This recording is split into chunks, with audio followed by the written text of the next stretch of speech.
recevoir. J'espère que tu as bien récupéré. Allons-y.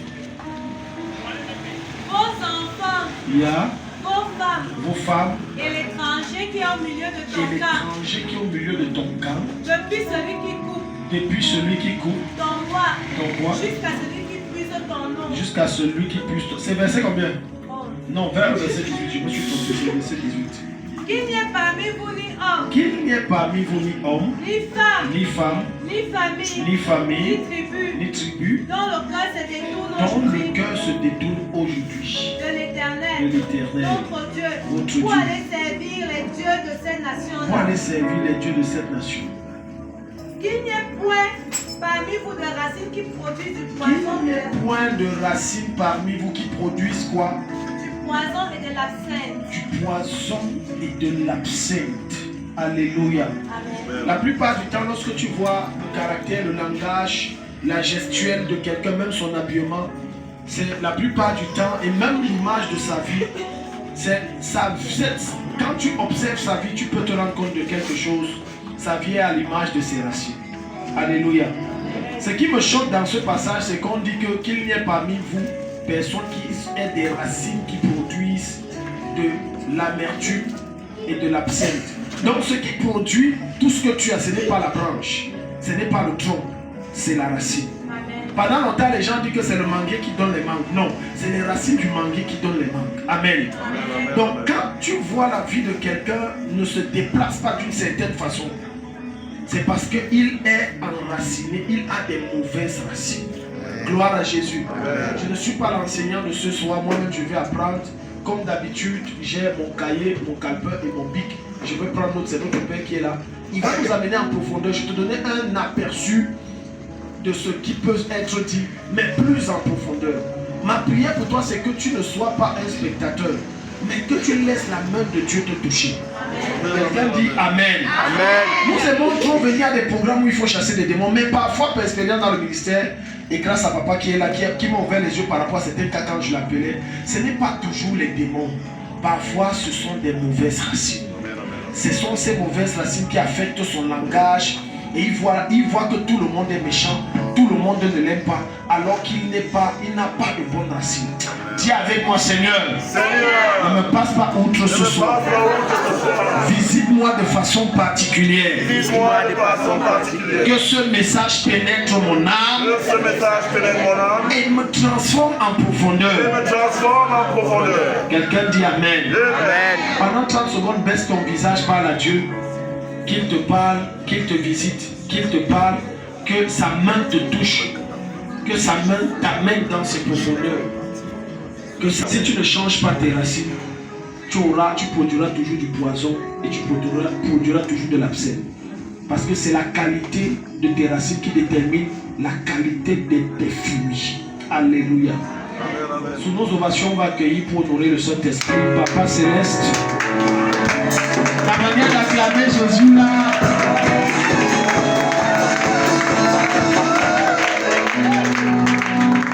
Alléluia. Asseyez-vous. Bonsoir à tous. Je suis très content d'être au milieu de vous ce soir encore. Et chaque fois que je viens, je vois toujours un changement. Donc vous êtes en train d'aller de gloire en gloire. Que le Seigneur vous bénisse grandement. Et je prie pour vous. Et je prie que Dieu suscite des gens qui vont même acheter un terrain à ce. Et ça se fera. Car rien n'est impossible à Dieu. Et je bénis le Seigneur pour l'homme de Dieu que vous avez.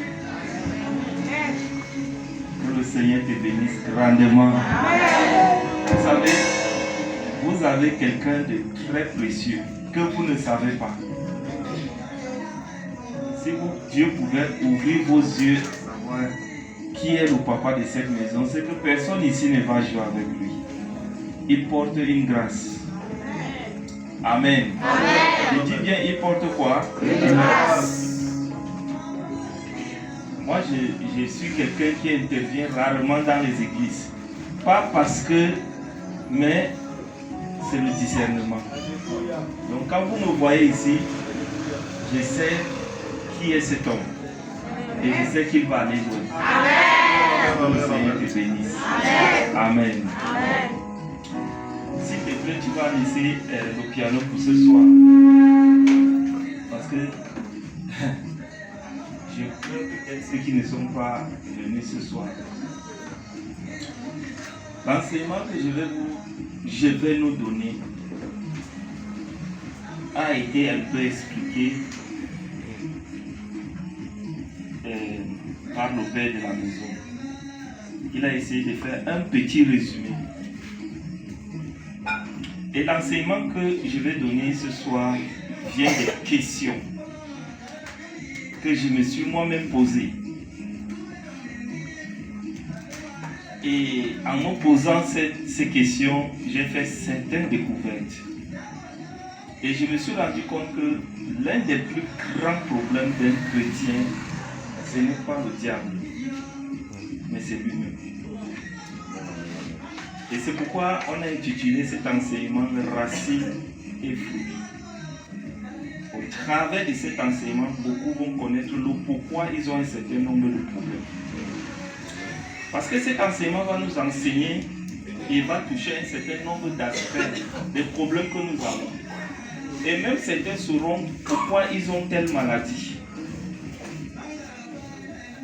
Et donc, soyez ouverts. Posez des questions.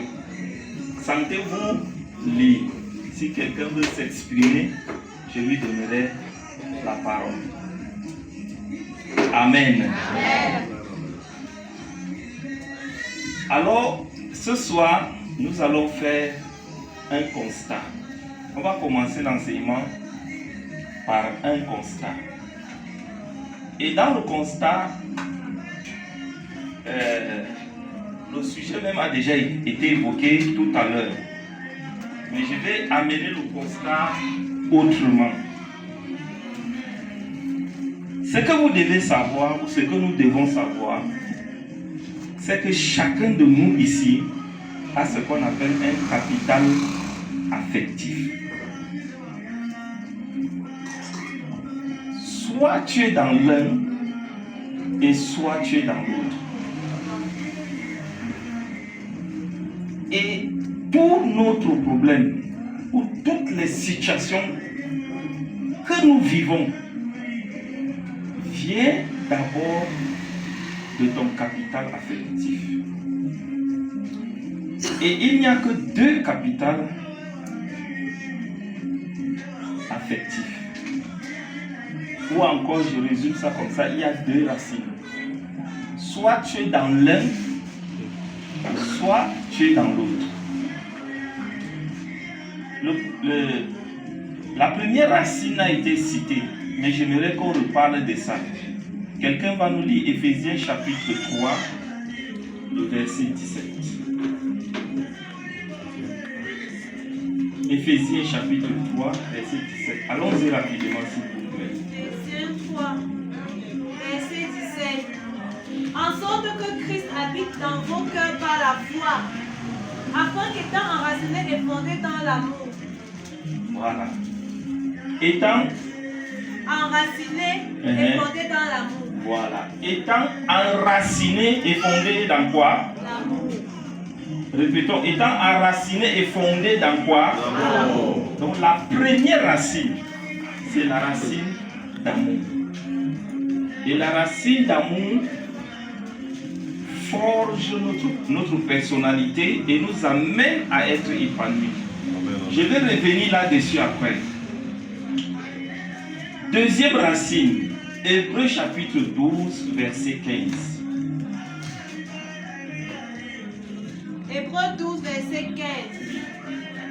Veillez à ce que nul ne se prive de la grâce de Dieu, à ce qu'aucune racine d'amertume poussant des rejetons ne produise du trouble et que plusieurs n'en soient infectés.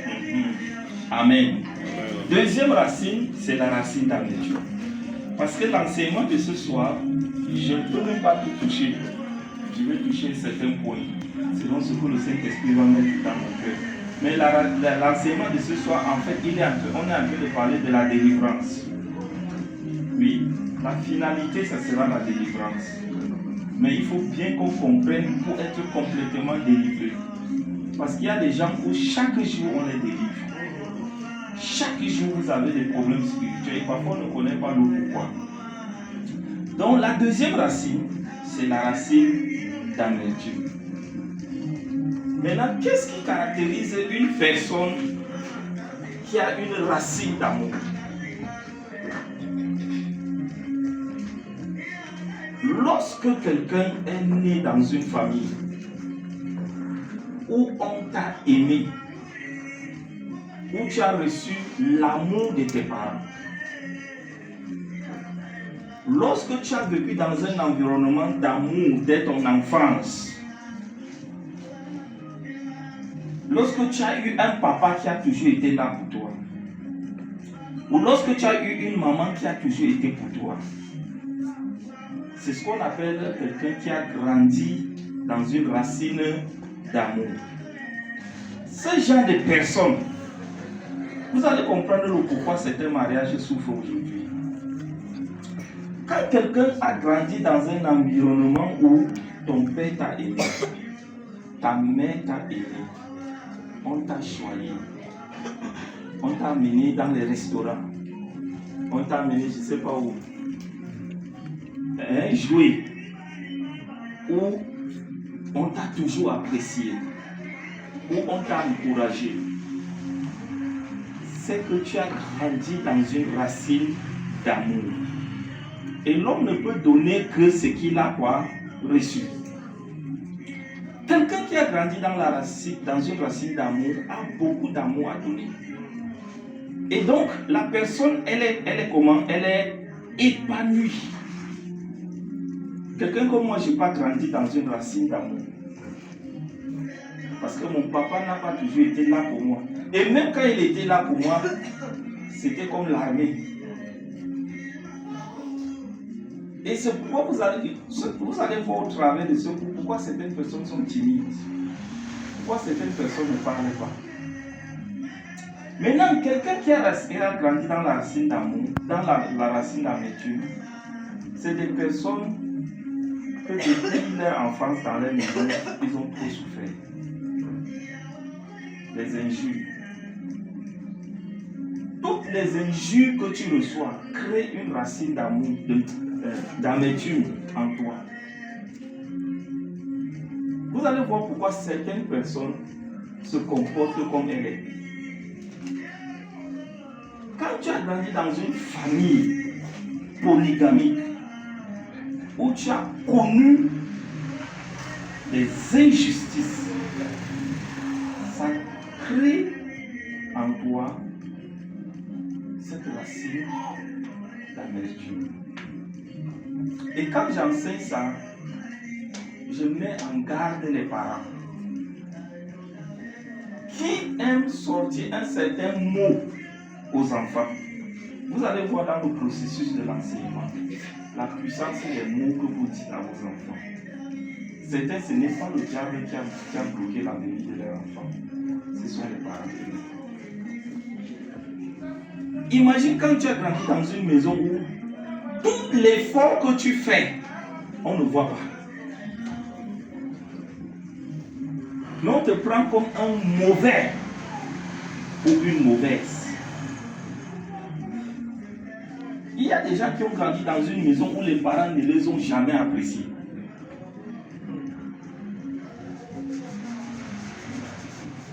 Il y a des gens qui n'ont jamais reçu de leurs parents.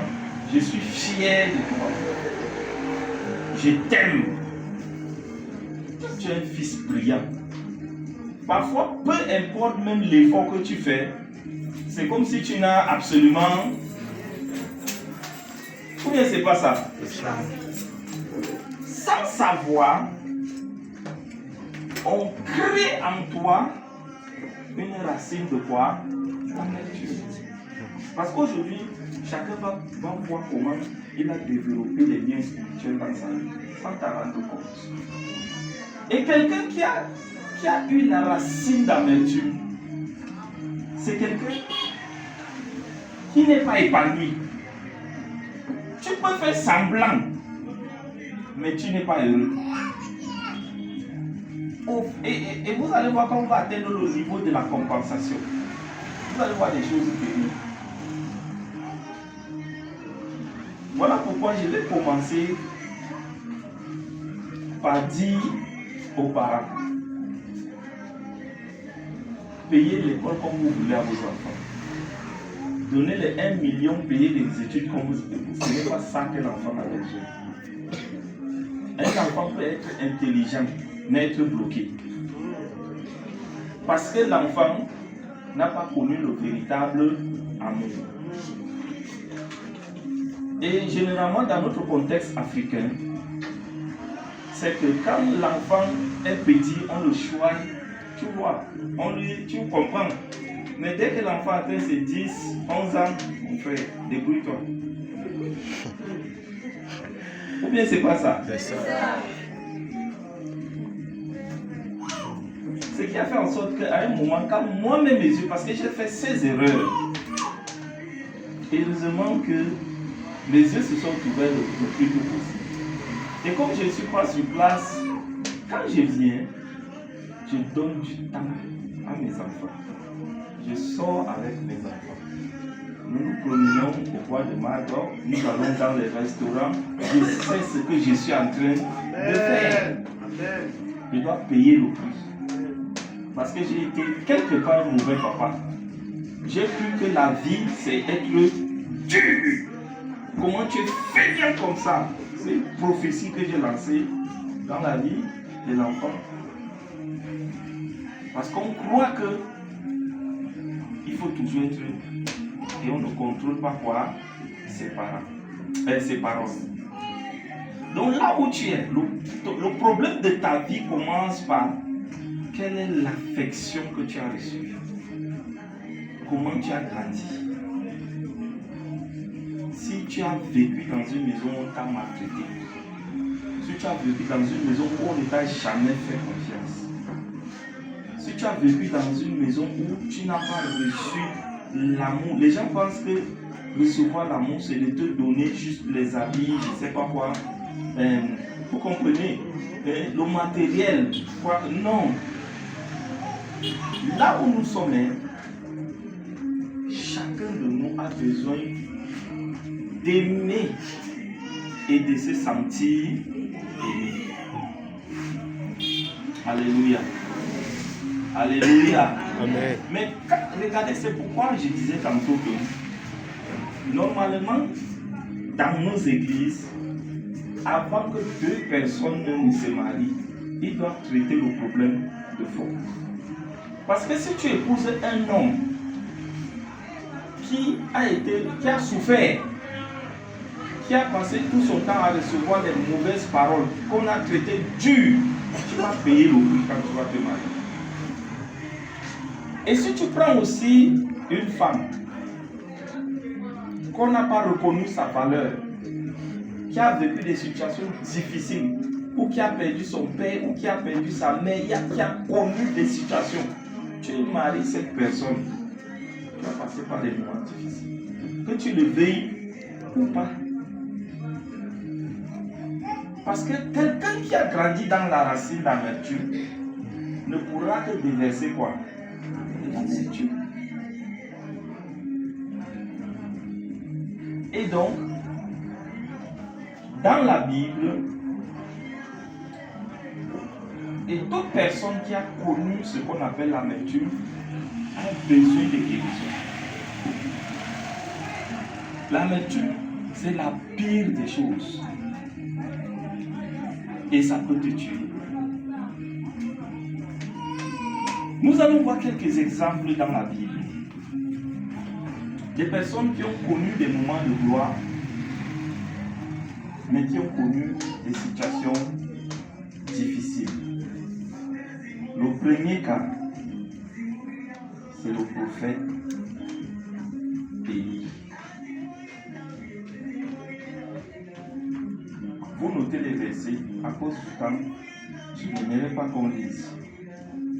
1 Roi chapitre 17.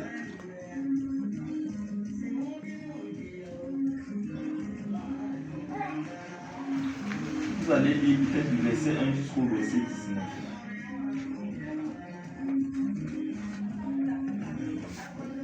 Ou alors vous pouvez lire tout 1 Roi chapitre 17. Et vous allez encore relire 1 Roi chapitre 19, verset 1 à 4.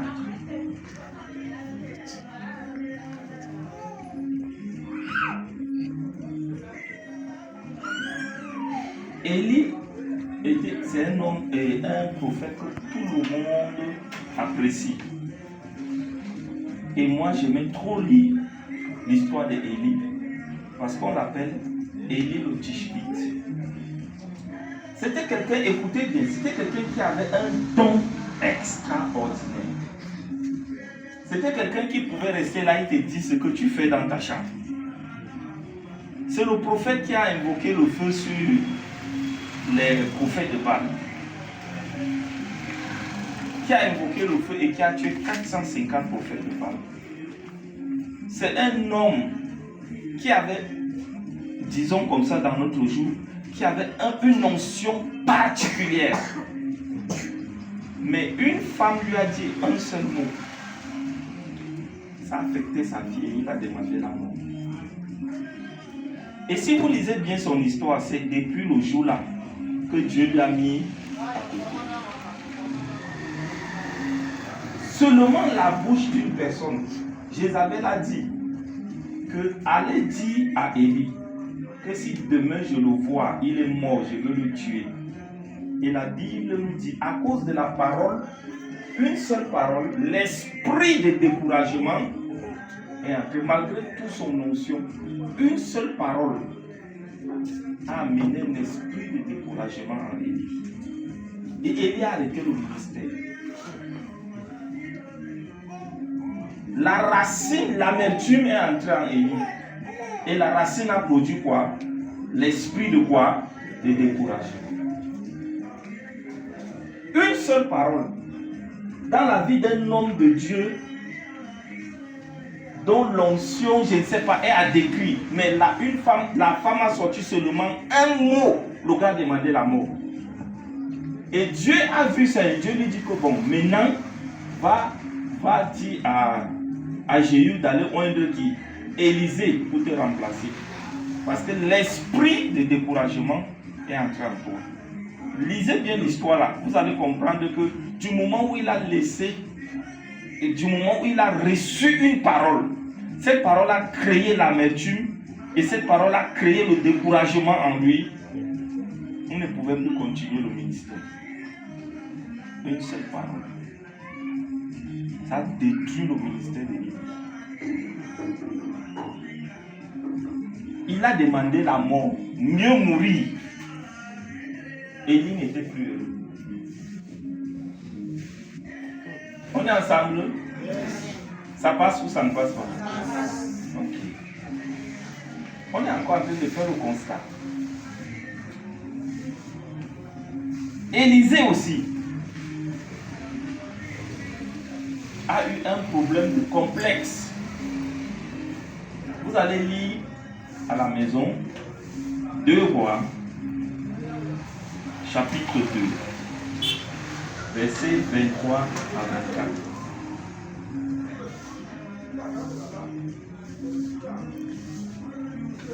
Quand on lit les Écritures, un jour, Élisée se promenait et il marchait. Et les enfants commençaient à se moquer d'Élisée. Parce qu'on va beaucoup travailler la colère. On va arriver à l'étape de la colère, vous allez comprendre.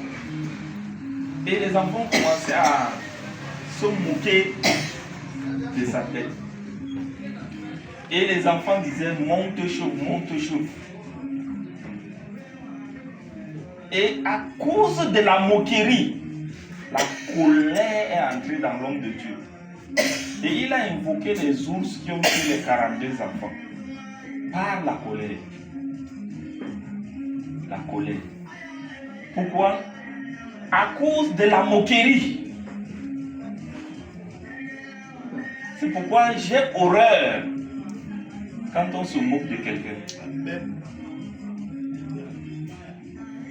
Vous ne savez pas ce que vous êtes en train de faire quand vous vous moquez d'une personne. Vous êtes en train de détruire cette personne de l'intérieur. Même dans les blagues, ne vous moquez pas des enfants. Même à la maison, je n'aime pas quand on se moque des enfants. Parce que je sais les conséquences de ça. Tout ce que nous sommes là, c'est Dieu qui nous a donné. Alléluia. Alléluia. Je suis noir, je rends grâce à Dieu. Amen. Dieu, on dit grâce au gros. En tout cas, où tu es mince, ou comment, si Dieu t'a donné les oreilles, ou n'importe comment, rends grâce à Dieu. Amen.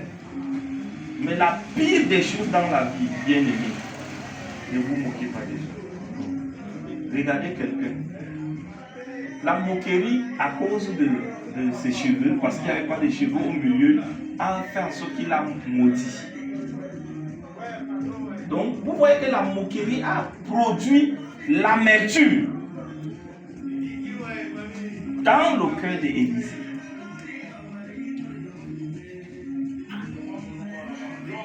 On va aller rapidement. Un autre exemple dans le Nouveau Testament, c'est Jacques et Jean. Luc 9.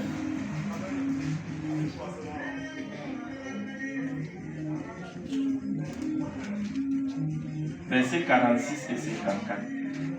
Ici, c'est l'orgueil.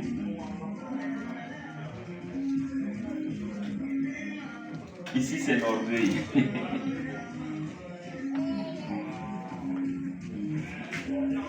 C'est-à-dire, les disciples ici discutaient ce qui veut être le meilleur, le grand. Donc, Jacques et qui? Et Jean. Comme tout le monde était auprès de Jésus, non? Tout ce que les gens cherchaient, c'était quoi? La position. Et ils voulaient qu'on sente que c'est eux qui sont en quoi? En charge. Donc le désir de la position a produit l'orgueil dans leur vie. C'est pourquoi il faut faire très attention. Dans la vie, il faut faire quoi? Très attention. Parce que Jacques et Jean ont développé l'esprit d'orgueil en eux. Souvent, je ne sais pas, parfois, peut-être c'est entre parenthèses, qu'est-ce que les gens même veulent?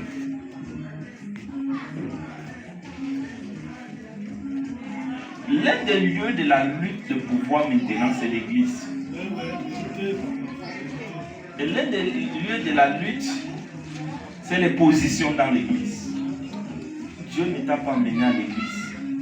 Si tu vois quelqu'un qui lutte pour la position dans l'église, il ne vient pas pour servir Dieu.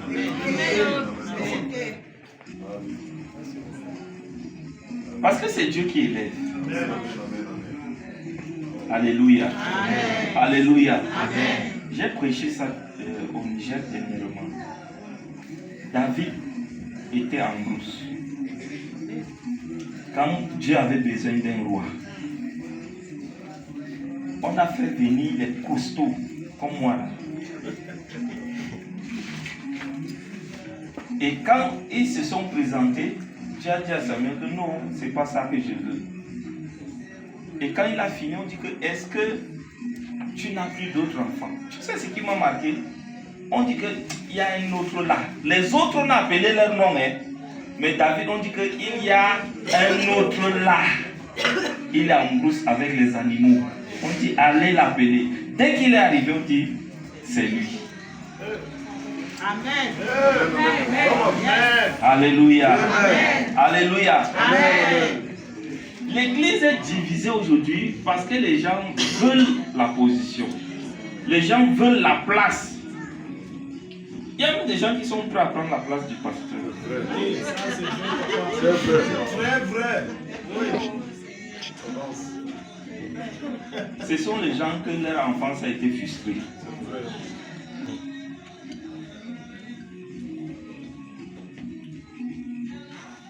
C'est pourquoi Jésus les a dit que vous voulez la place. Est-ce que vous pouvez endurer ce que moi je vais endurer? Est-ce que vous pouvez? Donc, quand vous voyez les gens développer de l'orgueil dans l'église, et ça touche tous les compartiments. Là où il y a des jeunes, on veut prendre le responsable du responsable, la place du responsable des jeunes. La lutte entre les femmes, c'est moi qui dois être les ceci. Pourquoi ce n'est pas moi? On devait nommer tel. C'est l'injustice. Non. Non. Alléluia. Amen. Et on peut finir par David, l'impudicité. Et ça, c'est la convoitise qui a amené David à vivre quoi? À vivre dans quoi? À vivre dans quoi? Donc, c'est-à-dire le problème de chacun de nous ici ne vient pas du diable d'abord, ça vient de nos familles. Et de la manière dont nous avons grandi dans nos familles. Et quand la famille est dysfonctionnelle, ça affecte tout notre parcours. Vous allez voir, je vais vous démontrer que la timidité, c'est un esprit. Alléluia. Amen. Alléluia. Amen. J'avais voulu un tableau, j'ai voulu, je ne sais pas si c'est possible, mais je ne sais pas, ça va, on va voir. J'ai voulu expliquer, pour moi, je ne suis même pas un bon dessinateur d'abord, mais j'ai voulu démontrer quelque chose. Vous savez, je vais vous dire quelque chose que peut-être certains connaissent, mais il y a beaucoup qui ne le connaissent pas. Mais quelqu'un ici va peut-être me féliciter, je ne sais pas. En chacun de nous, Dieu a mis une partie. C'est-à-dire qu'il y a un équilibre.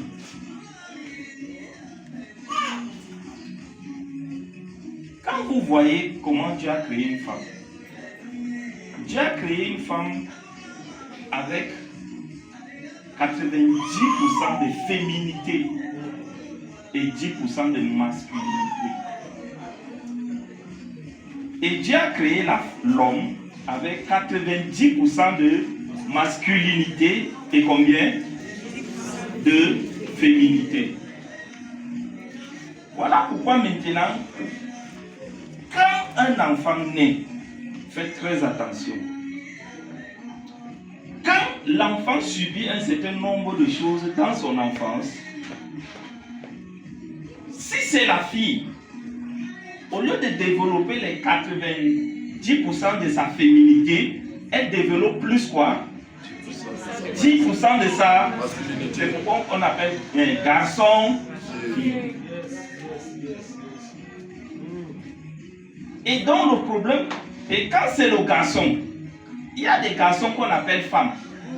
Parce que le garçon, l'éducation qu'on lui a donnée à la maison, a laissé plutôt travailler le côté plus féminin que le côté masculin. Et on dit, comment tu te comportes comme une femme?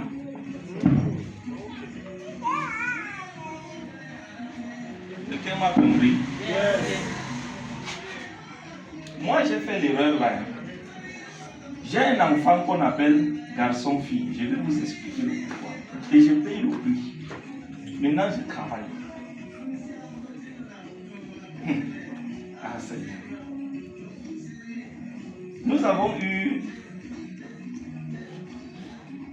J'ai eu une fille. Comprenez-moi bien. J'ai eu une fille. Après la fille, j'ai eu un garçon. Après le garçon, j'ai eu quoi?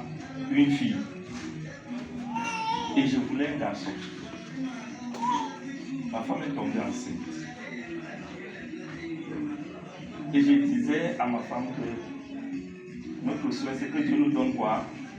Un garçon. C'était la fille qui était dedans. Et ce qu'on oublie, c'est que le bébé en temps. Vous comprenez? En réalité, nous, ce qu'on attendait, c'est quoi? C'était un garçon. Et notre désir, parce qu'il y a un lien fort, quand une femme est enceinte, il y a déjà une communication entre la maman et quoi? Et l'enfant. La fille est sortie, mais elle se comporte comme un garçon. Parce qu'elle a entendu qu'elle voulait être quoi? Maintenant, j'ai lu pour changer les pantalons et les robes.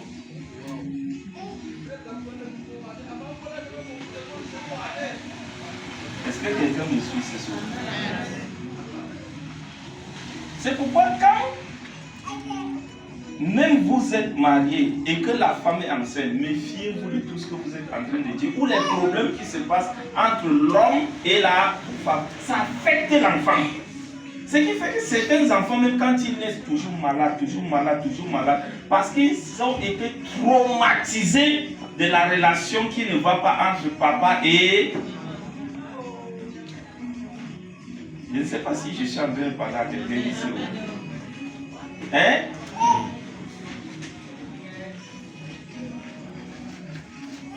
Et donc, quand nous avons des enfants, et lorsque nous sommes en famille, il faudrait faire tout pour que lorsque c'est une fille, qu'on l'éduque d'une manière à ce que son côté féminin soit plus que son côté masculin.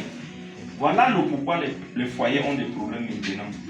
Beaucoup de femmes sont femmes, mais sont hommes et dominent dans les foyers. C'est parce que tu as grandi là où on t'a fait être plus homme que femme. Est-ce que vous savez qu'il y a des hommes, des femmes qui ont commencé à être comme des parents? Même des filles qui ont commencé à être comme des parents dès leur jeune âge. Vrai ou faux? Maintenant, quand tu te maries, tu veux prendre la place de ton mari. Tu deviens homme. Parce que la vie t'a amené à sortir plus ton côté homme que ton côté femme.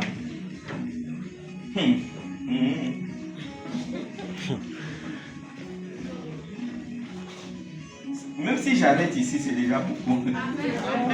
Ou bien c'est pas ça? Qui a déjà réussi sa dose ici?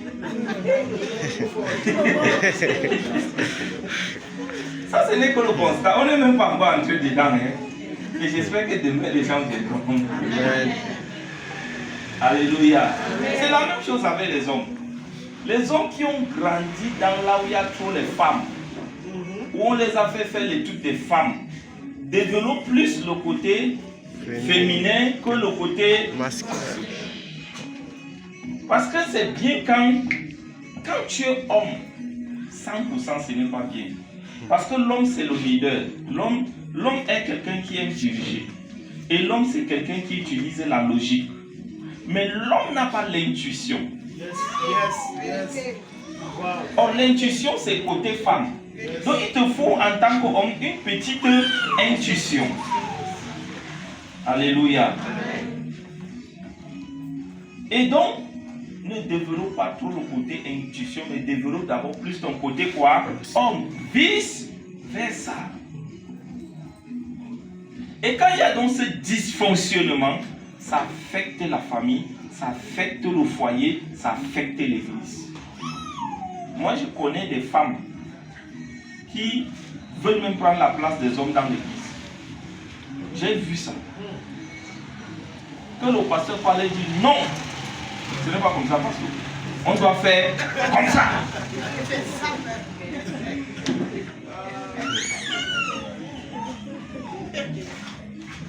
C'est parce que, et quand on ne comprend donc pas ça, on est confus. Maintenant que je parle, quand vous allez voir le comportement de certaines personnes, vous saurez que la personne a plus développé son côté.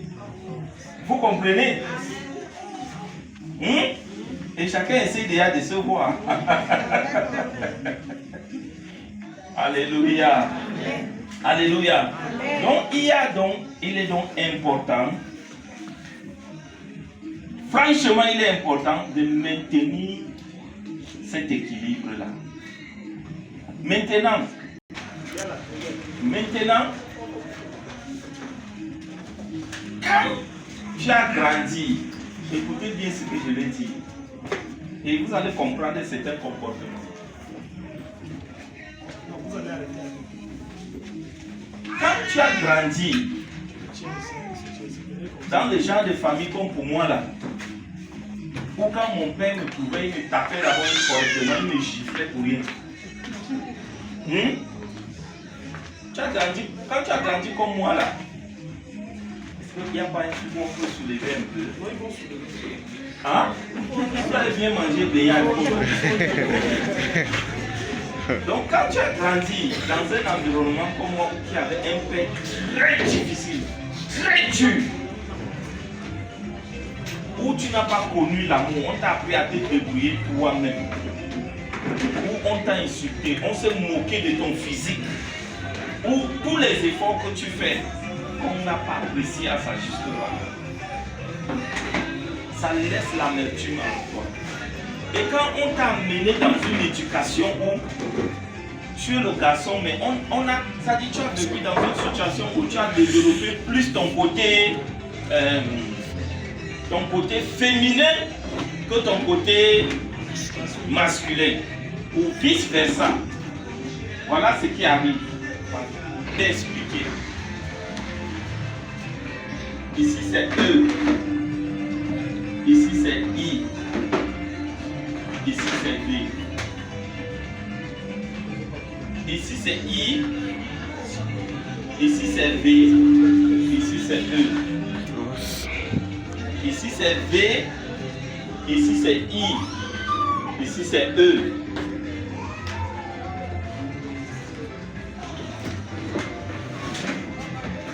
Avant d'expliquer, je vais mettre un seul verset.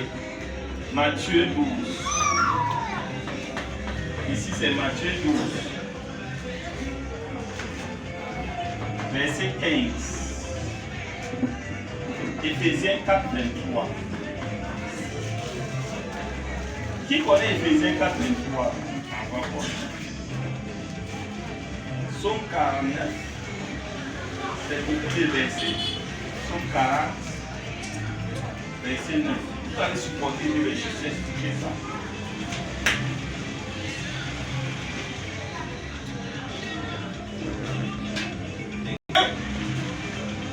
C'est chacun qui dirige sa vie. Et voilà 3 manières dont nous dirigeons notre vie. Première manière de diriger sa vie, parce que nos vies sont dirigées par 3 choses. Vous allez écrire ça. Ça c'est l'émotion. Ça c'est l'intelligence. Et ça c'est la volonté. Hein? J'ai dit E, ça représente quoi? L'émotion. I c'est l'intelligence. E c'est quoi?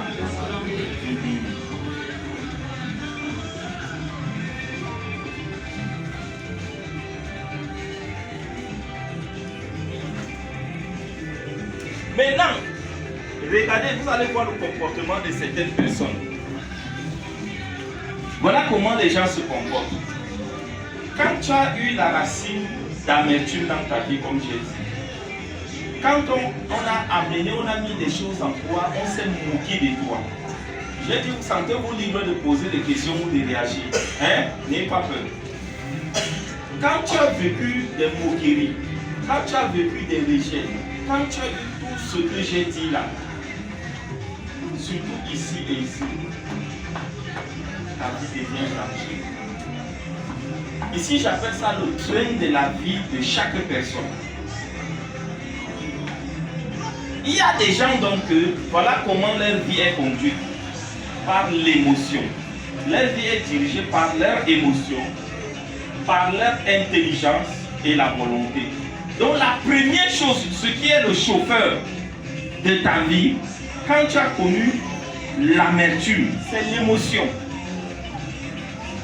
Et quand tu vois ce genre de personnes, je vais décrire un peu ce genre de personnes. Ce sont les gens qui agissent toujours par émotion. Quand vous voyez quelqu'un agir par émotion, allez voir son enfance. Il a souffert. Un jour, je vais vous donner quelques exemples pour que vous compreniez ce que je dis. Un jour, on était en prière à l'église. Une femme commence à pleurer. Et la femme dit, Seigneur, oui, je vais mettre le tapis dans toute l'église. Elle dit que le Seigneur m'a parlé. Finalement, elle n'a pas mis le tapis. Et finalement, elle a fui l'église.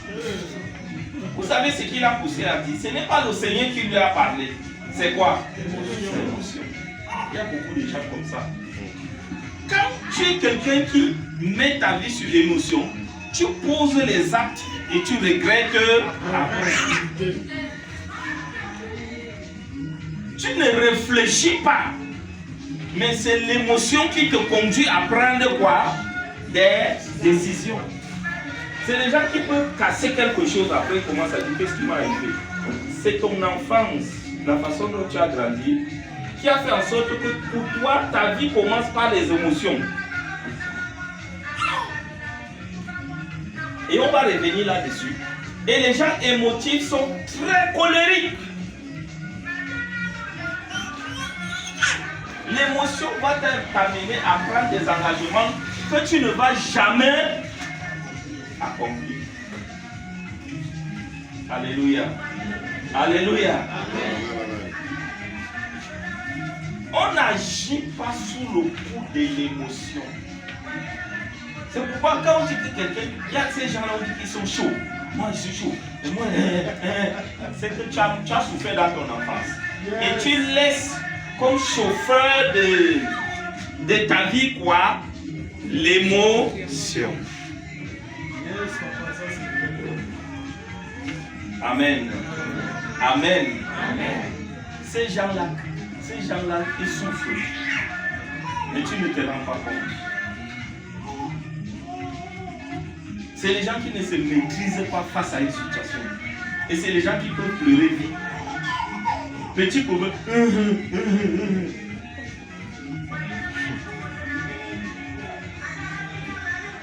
Et c'est pourquoi il y a trop de problèmes dans la société. Et c'est pourquoi il y a trop de problèmes dans la vie. C'est pourquoi même dans l'église, il y a trop de problèmes. Il y a des gens que leur vie, même comme on va revenir, même comme ils ont reçu Christ, c'est l'émotion qui est le Seigneur de leur vie. Quand il veut parler, il ne se contrôle pas. Ça sort seulement. Quand il veut agir, ça sort seulement. Quand il est quelque part, il pose des actes.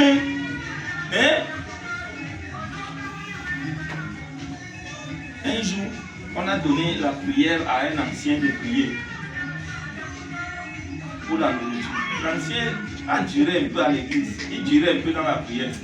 Une maman qui savait diriger par l'émotion là, a commencé à prendre le plat.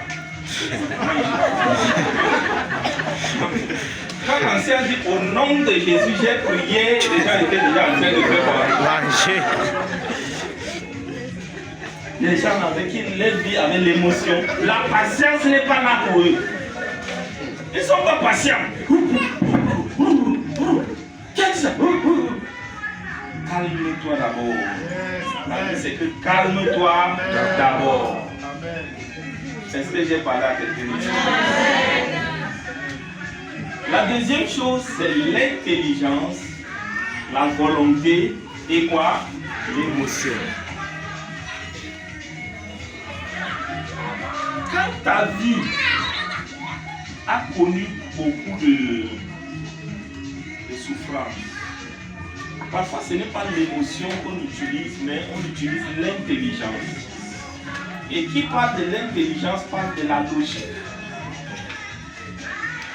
Ici, là, ce sont les gens qui utilisent la logique pour vivre.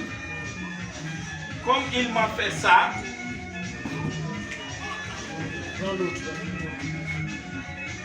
Alléluia. Alléluia. Hein? La logique voudrait que c'est œil pour œil quoi? Temps pour temps. Et tu vas voir les gens comme ça quand ils causent avec toi. Hein? Il va te dire, tu vois ce qu'il m'a fait. Moi aussi, j'ai aussi dit ça. Est-ce que j'ai mal fait? Ou bien c'est pas ça. On veut justifier le mal. Hein? Je ne pouvais pas laisser. Il te dit, mais mon frère, toi-même vois, est-ce que j'ai fait? Dis-moi. Il va dire que non, non. Alors, les gens pensent que c'est parce que tu es chrétien que tu ne dois pas. Non. On a l'esprit de Dieu, mais la chair est toujours là. Non, Bissot. Non, Bissot. Ce sont les gens qui. C'est l'intelligence qui dirige leur vie. Et ce sont les gens charnels. Vous savez, avec Dieu, ce n'est pas toujours la même chose. Hein? Et c'est pourquoi il y a des guerres dans les foyers. Comme tu m'as fait ça, moi aussi j'ai fait comment? Comme tu ne me parles pas, vous ne répondez pas. Vous ne voulez pas, moi il va arrêter le cours là-haut. Hein? Comme tu ne me parles pas, non. Tu ne viens pas chez moi. Comme il ne me salue pas, c'est la logique.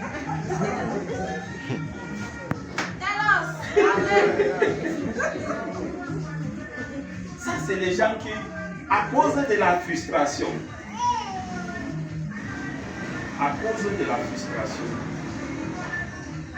ils ont mis l'intelligence devant. Vous allez voir quand on va continuer, parce que maintenant, dans le futur, on va sortir, chacun va connaître les liens qu'il a dans sa vie et comment viennent les liens spirituels dans la vie. Mais Dieu, par exemple, Dieu dit bénissez. Dieu dit quoi? Bénissez. Faites du bien. Priez. Il n'y a pas de logique avec Dieu. Il n'y a pas de logique avec Dieu. C'est ça qui fait que l'église a des problèmes. Parce que les gens veulent diriger l'église avec quoi? Leur intelligence. Comme c'est comme ça, moi aussi, comme c'est comme ça, je ne donne plus. Tu fais du mal à qui? Oh, papa, dis-nous. Hein? C'est ça. Ah, tu donnes au Dieu est Dieu. Tu ne donnes pas au Dieu est Dieu, papa. Il va susciter quelqu'un. Amen. Yes. Alléluia. Amen. Alléluia. Amen. Bien aimé, je donne ce coup parce que se marier est facile. Mais vivre le mariage, c'est très difficile. Et vous savez pourquoi le mariage est très difficile? Parce qu'on se marie sans connaître nos racines. Si tu veux épouser quelqu'un, cherche à savoir les blessures que la personne a eues dans son corps. Et essayez de résoudre le fond avant de vous. Parce que pour chaque problème, il y a quoi? Sa solution. Oui. Papa, ma mère a une question. Ok. J'aime ça.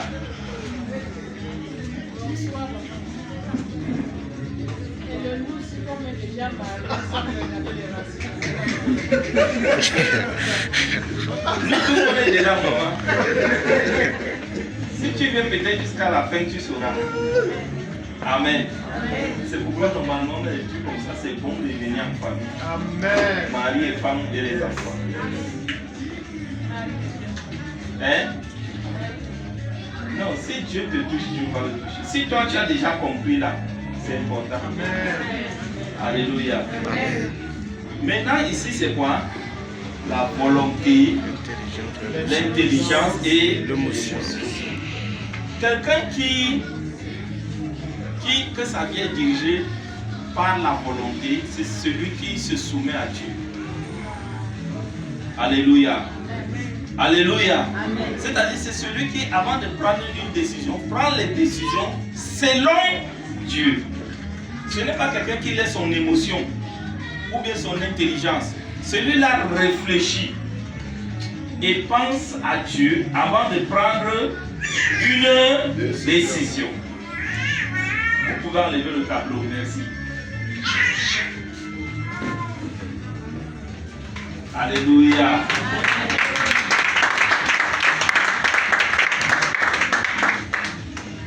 C'est bon? C'est bon. Je ne vais pas m'en montrer ici. Je ne voulais pas allonger de mon cap. Amen. Amen. Amen. Est-ce qu'il y a des questions?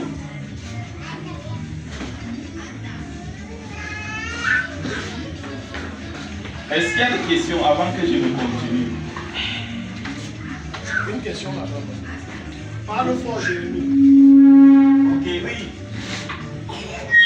Je voudrais savoir si quelqu'un a connu l'amertume dans son enfance.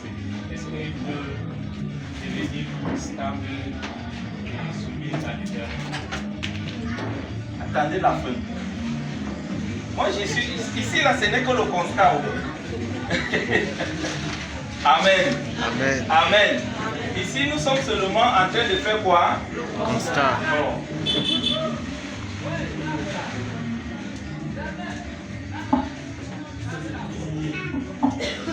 Peut-être je vais donner l'avant-goût avant qu'on arrête. Amen.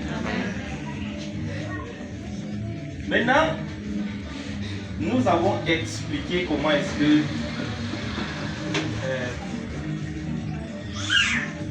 les racines, comment est-ce que quand tu as connu cette amertume, qu'est-ce qui dirige ta vie? C'est-à-dire, qui est le chauffeur de ta vie? Qui est celui qui te dit la façon dont ta vie doit aller?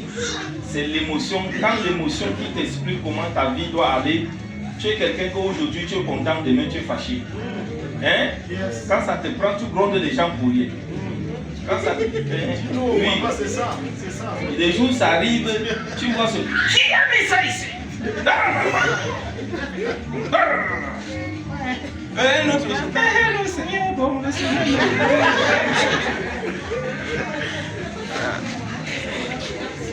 Ça amuse, hein, mais c'est très dangereux. Vous savez pourquoi? Parce que les gens que leur vie sont dirigés par l'émotion là, ils ne sont pas conscients qu'ils peuvent aller en enfer. Oui. Vous savez pourquoi il dit ça? Bon, peut-être c'est trop fort ce qu'il dit. Parce que c'est quelqu'un qui peut... Il y a des gens qui peuvent insulter et ils portent la Bible et ils dansent bien à l'église.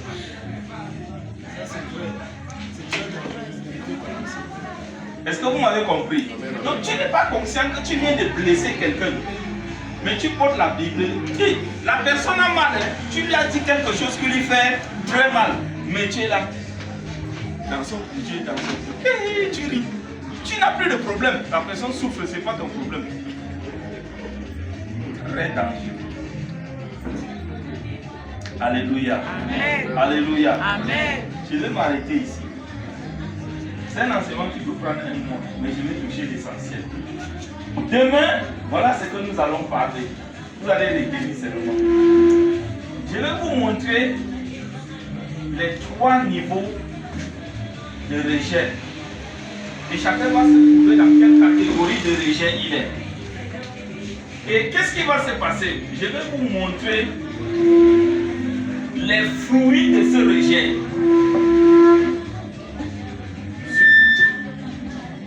Bon, ça va.